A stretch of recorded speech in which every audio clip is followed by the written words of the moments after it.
Hi guys, it's Ginger. I'm here with a music review. This week I am reviewing Aaron Lewis's new album called Sinner.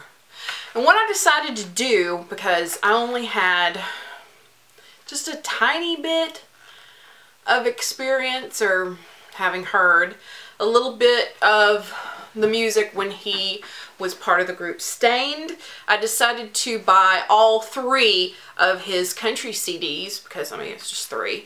So I got his first one, which was an EP, and then I got his second album, which was his first full album, and then this is his third album called Sinner.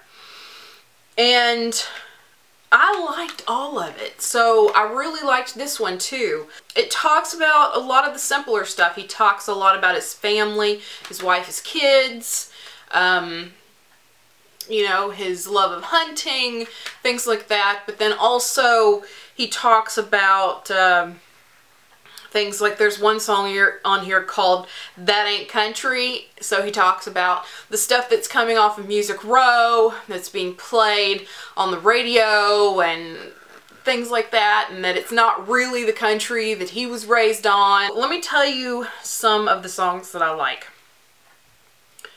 Sinner, which also has Willie Nelson in it, which is awesome, which is one of the reasons why I thought that I would probably like his music, because even on his EP, his first EP, he had worked with Charlie Daniels, George Jones, people like that. So, you know, if people like George Jones, Willie Nelson, Charlie Daniels, people like that are giving him the thumbs up, he's got to be okay. And then he also has a song on here, a song that was co-penned by Chris Stapleton, and also appears on Chris Stapleton's first album called Traveler, called Whiskey and You, and Aaron Lewis does a really good rendition of this one.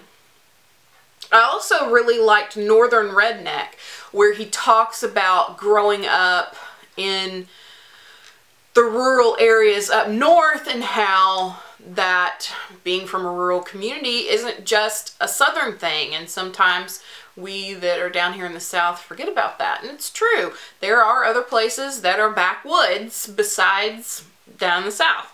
One of my other favorites on here, absolute favorites on here, is the last song called Traveling Soldier. And when I first saw it written on here on the back here, before I listened to it, I thought, I wonder if it's the same one as the Dixie Chicks song that they did a long time ago. And as it turned out, it is the same song, but as I was waiting for that, because it's the last song on here, when I was waiting for that last track to start, you know, you're expecting to hear a male voice, and it turns out to be a female voice. And it's actually Aaron Lewis's teenage daughter, Zoe, singing the song. And Aaron Lewis is singing backup. And I'll tell you exactly why I like this song, this version of the song, much better than the Dixie Chicks version. Now, if you've ever heard the song, it's a heart-wrenching song about a girl and a boy who meet each other as he's about to leave to go to basic training. And he ends up being killed. They changed it up a little bit, because in the original song it said that she got letters from California and then Vietnam, but in this one she gets letters from California and Afghanistan.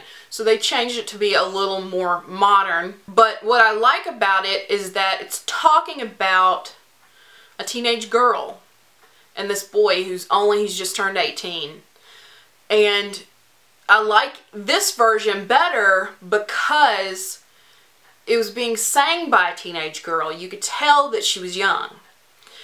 And it makes it even more heart-wrenching hearing her sing those words. I mean, literally, I was listening to it, and, you know, as I've said before, I listen to all of these things that I review while I'm driving in my car.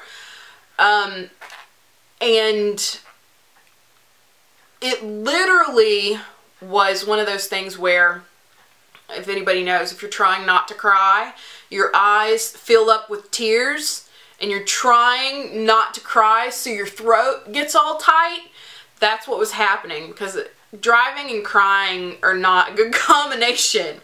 But I really loved that version of the song, and she did an amazing job. And it's really awesome that he did that for his daughter, to have her on here. And she's got a lovely singing voice.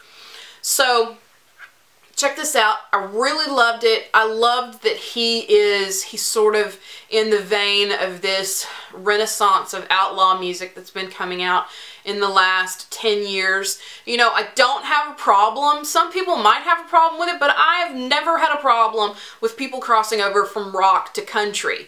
It's been going on in country music for years.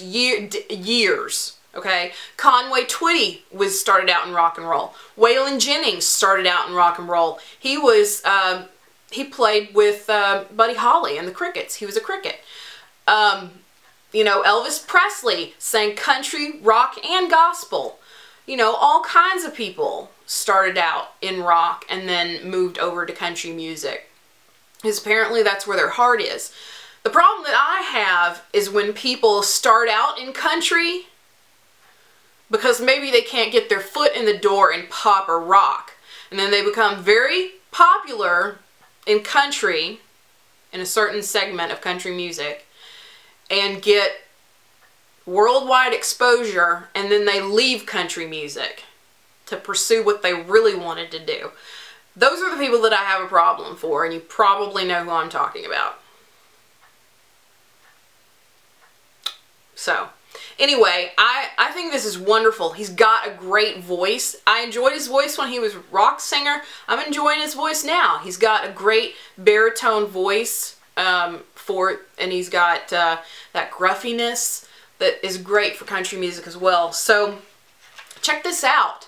This is his latest album, Sinner. Check out all 3 of them, because I enjoyed all 3 of his albums. So give this a thumbs up if you enjoy these reviews. Don't forget to subscribe if you haven't already. Oh, and also congratulations to Lee Ann Kay of Michigan, who won my music giveaway. So don't forget to subscribe if you haven't already, so you can come back and sit for a spell, and I'll see you in the next video. Bye.